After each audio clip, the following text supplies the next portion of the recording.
Evangelho de Jesus, conforme escreveu Lucas, capítulo 13, versículo 6, diz: E dizia esta parábola: um certo homem tinha uma figueira plantada na sua vinha, e foi procurar fruto nela.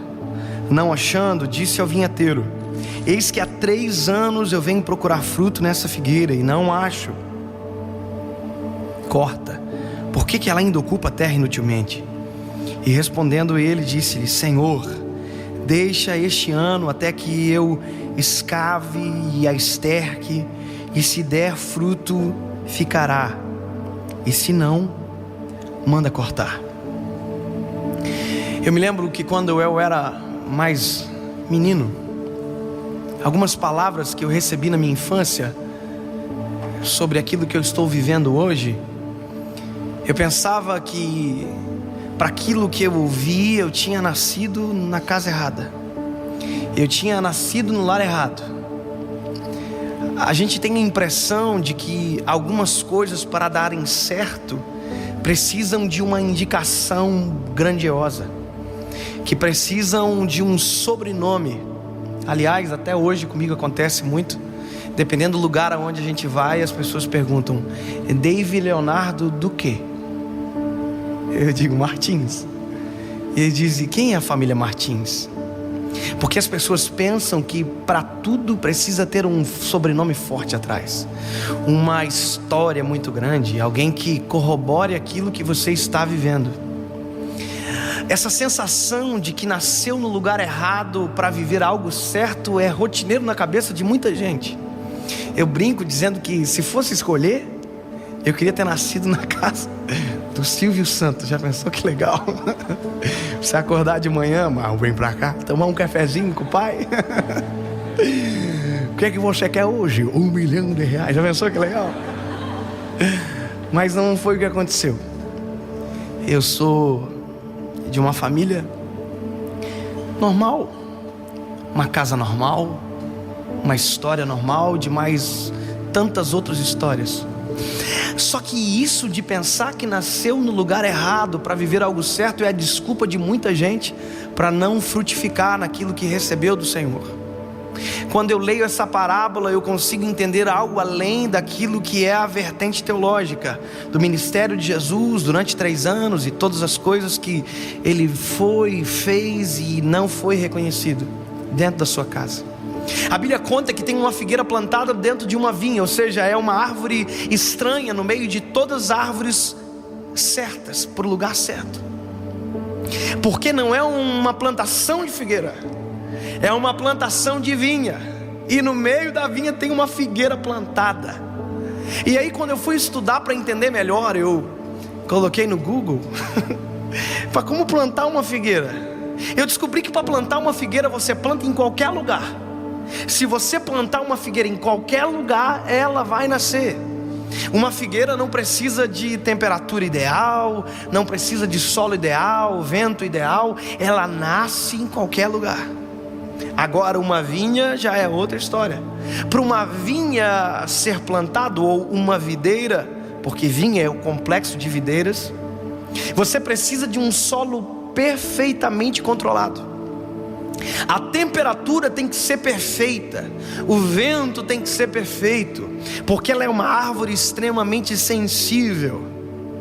Aí eu vejo uma plantação onde o solo foi perfeitamente trabalhado, a temperatura foi perfeitamente trabalhada, tudo extremamente correto para uma árvore que não precisa de tantos cuidados.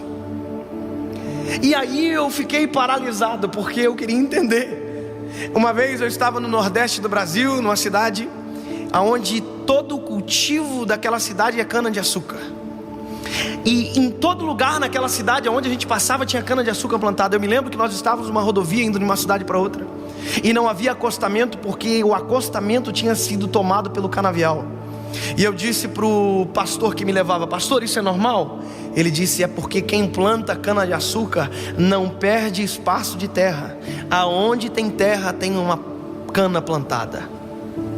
Aí eu fico pensando, se alguém tem uma vinha, porque vive da vinha, então por que coloca algo dentro da vinha que não é para dar lucro? Durante muito tempo eu fiquei pensando exatamente isso. Mas uma coisa fez eu mudar de opinião. Primeiro, porque a figueira dentro da vinha não é um acidente.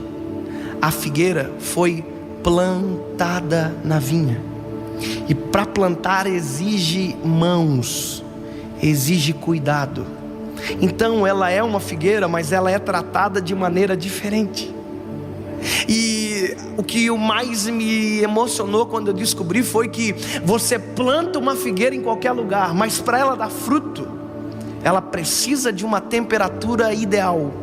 Você pode plantar ela em qualquer lugar, mas ela só vai nascer se a temperatura for ideal. E sabe qual é a temperatura ideal para a figueira dar fruto? É exatamente a mesma da vinha, entre 14 e 30 graus. Ou seja, quando aquele dono da vinha planta a figueira ali, ele planta para ela dar fruto. Ela não planta a figueira ele não planta a figueira para dar sombra, ele não planta a figueira para ser enfeite. Ele planta a figueira porque ele acredita na figueira, ele quer frutos dela. E a prova que ele quer frutos é porque o dono da vinha fala para o viticultor: 3 anos que eu venho aqui procurar fruto nela e eu não acho.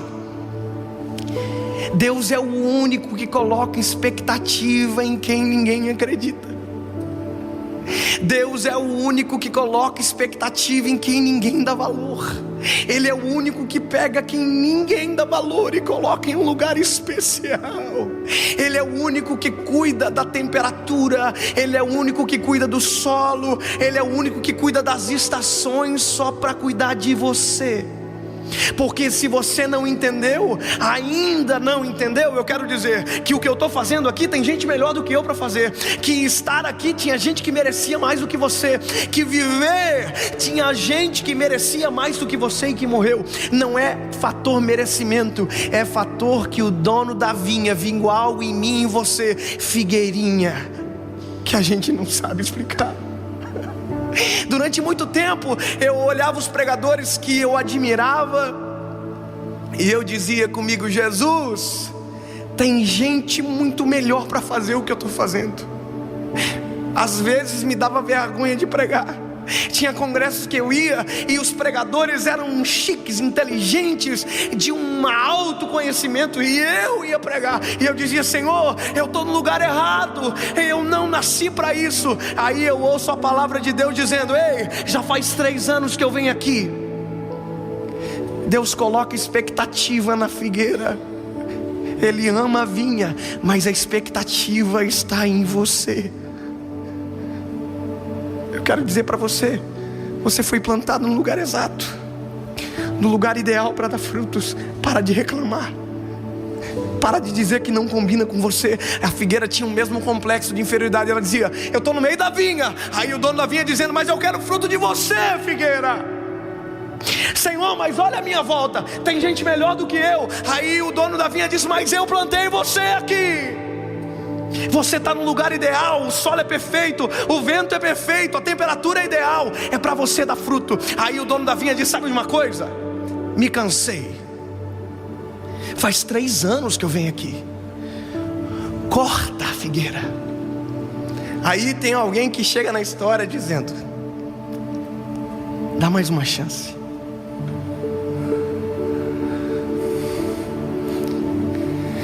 Alguém que se envolveu demais com a figueira para vê-la sendo cortada.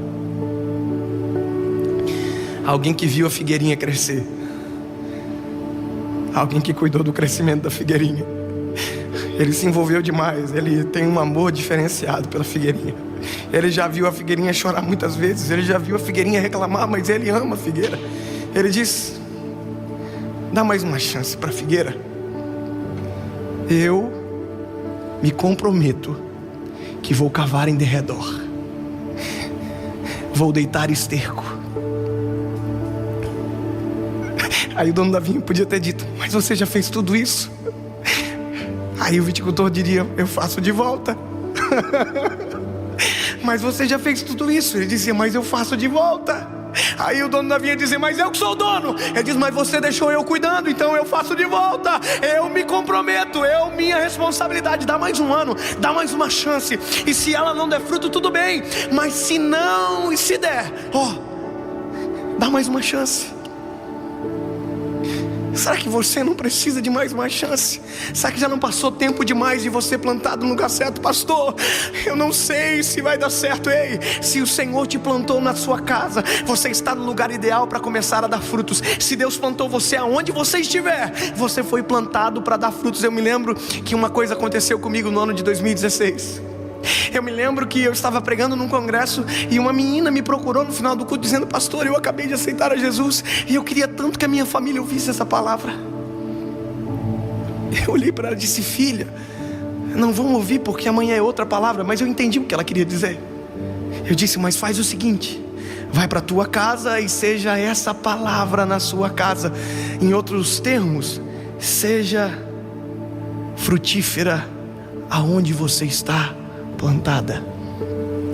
Sexta-feira, sábado à noite, ela aceitou a Jesus. Domingo de manhã, ela foi para frente para ser batizada no Espírito Santo. Eu pensei comigo: coitada, tá achando que é assim, chegou e o Espírito Santo já vai batizar. E o Espírito Santo achou que dava para batizar e batizou ela. Sábado ela estava de joelhos. Domingo de manhã ela estava pulando, falando em línguas. E domingo à noite eu fiz o apelo, como sempre faço. E quando eu terminei de fazer o apelo, a quem veio para frente foi orado e acabou o culto. Quando eu desço pela lateral do púlpito, eu olho aquela menina vindo do corredor. E se você é bom de saber o final do filme, você pode se alegrar, porque tinha 6 pessoas atrás dela. E eu fiquei olhando para ela com um sorriso de orelha a orelha, esperando ela chegar.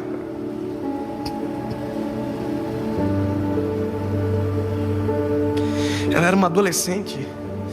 E quando ela chegou, eu disse: oi, filha. Ela disse: paz do Senhor, pastor. Falei: oxe. Falei: quem são? Ela disse: minha família. Eu falei: vieram para quê? Ela disse: vieram para aceitar a Jesus como Salvador.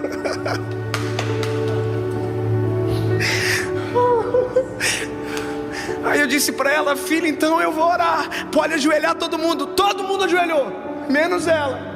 Ela ficou de pé, porque ela entendeu que o momento de ajoelhar foi sábado, de pular foi de manhã, mas agora estava na hora de dar fruto. A temperatura era ideal, o solo era ideal, e o dono da vinha deu legitimidade e colocou a expectativa: dá fruto, dá fruto, dá fruto.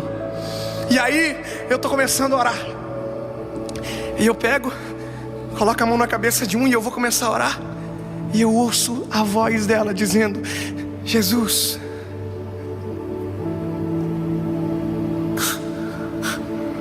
perdoa os pecados e escreve uma nova história. Eu já não conseguia mais orar porque eu já estava somente ouvindo a voz dela. Ela entendeu que tem figueirinha que demora a vida inteira para entender. Ela entendeu o que tem gente que leva décadas para entender. O primeiro campo missionário é a sua casa. O primeiro campo missionário é a sua escola. É onde você foi plantado. Aí o dono da vinha está dando uma nova chance para você esta noite. E eu quero dizer para você que está vendo esse vídeo, talvez o dono da vinha deu uma nova chance porque quem cuida de você pediu. O Espírito Santo de Deus vai cuidar de você nesse ano de 2018, e será o ano mais frutífero da sua história, e você nunca dará tantos frutos como vai dar nesse ano, e nunca tantas lágrimas de alegria correrão do seu rosto como esse ano, e você verá a sua casa servindo ao Senhor. Porque o dono da vinha não pode se decepcionar com a gente figueirinha. Tinha gente melhor para ele escolher, mas ele escolheu eu e você. Aleluia.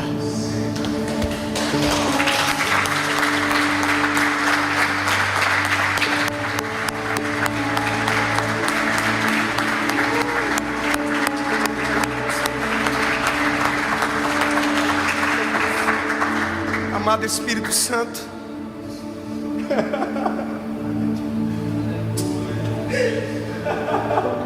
Tinha gente melhor para fazer isso que eu acabei de fazer. Tinha gente que merecia mais estar aqui, Senhor. Tinha gente que merecia mais estar vivo e ter a oportunidade de fazer algo para o Senhor. Mas o Senhor olhou para a vinha e colocou no meio dela uma figueirinha, Senhor. O Senhor olhou para nós e viu algo que ninguém viu e que talvez ninguém entende, porque é isso que o Senhor faz. O Senhor pega o que não é e torna em algo que é. O Senhor pega os que não são